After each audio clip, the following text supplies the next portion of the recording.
Hello दोस्तों, नमस्ते।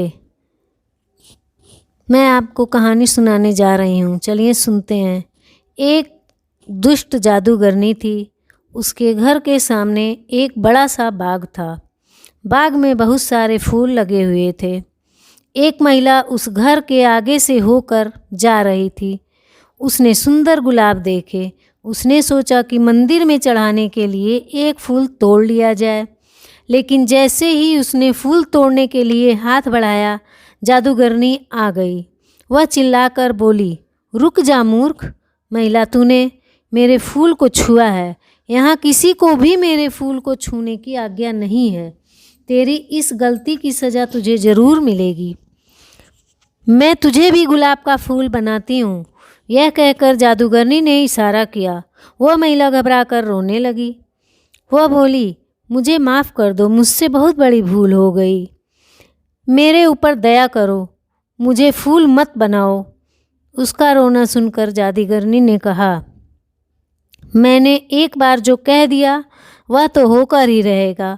मैं इतना कर सकती हूँ कि तेरी सज़ा थोड़ी कम कर सकती हूँ। आज पूरे दिन तू इस क्यारी में रहेगी और रात होने पर ही अपने घर जा सकेगी। लेकिन सुबह होते ही तुझे यहाँ वापस आना होगा।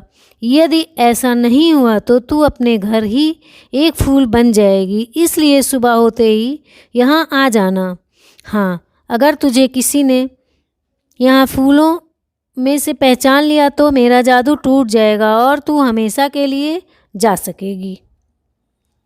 जादूगरनी के इतना कहते ही वह महिला गुलाब का फूल बनकर एक पौधे से जुड़ गई। रात सब परेशान थे। घर पहुंची तो उसने पूरी कहानी अपने बेटे को सुनाई। उसके बेटे ने कहा, माँ आप सुबह वहाँ वापस चली जाना। मैं आपके कुछ देर बाद आऊँगा और आपको पहचान लूँगा। आप बिल्कुल चिंता मत करें। सुबह को सूरज निकलने से पहले महिला जादूगरनी के बाग में जाकर फूल बन गई। तभी उसका बेटा वहाँ आया। उसने देखा वहाँ गुलाब के बहुत सारे पौधे थे। उन पौधों पर सैकड़ों फूल लगे हुए थे। उसने एक एक फूल को बड़े ध्यान से देखना शुरू किया। काफ़ी सारे फूल देखने के बाद उसने एक फूल चुना और बोला, यही मेरी माँ है। इतना कहते ही उसकी माँ पर किया गया जादू टूट गया और वह अपने रूप में वापस आ गई। खुशी में उसने अपने बेटे को गले लगा लिया। उसने बेटे से पूछा, एक बात बता बेटा, तूने मुझे पहचाना कैसे? बेटे ने कहा, सीधी बात है माँ, जितने भी फूल रात भर यहाँ रहे उन सभी पर ओस की बूंदें थीं। लेकिन आप तो रात को घर पर थीं, इसलिए आप बिल्कुल सूखी हुई थीं।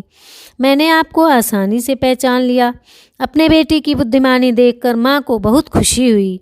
जादूगरनी ने जब माँ और बेटे का प्यार देखा तो उसको इतना अच्छा लगा कि उसने सबको परेशान करना छोड़ दिया। अब वह दुष्ट जादूगरनी नहीं बल्कि एक अच्छी और नेक जादूगरनी बन गई थी।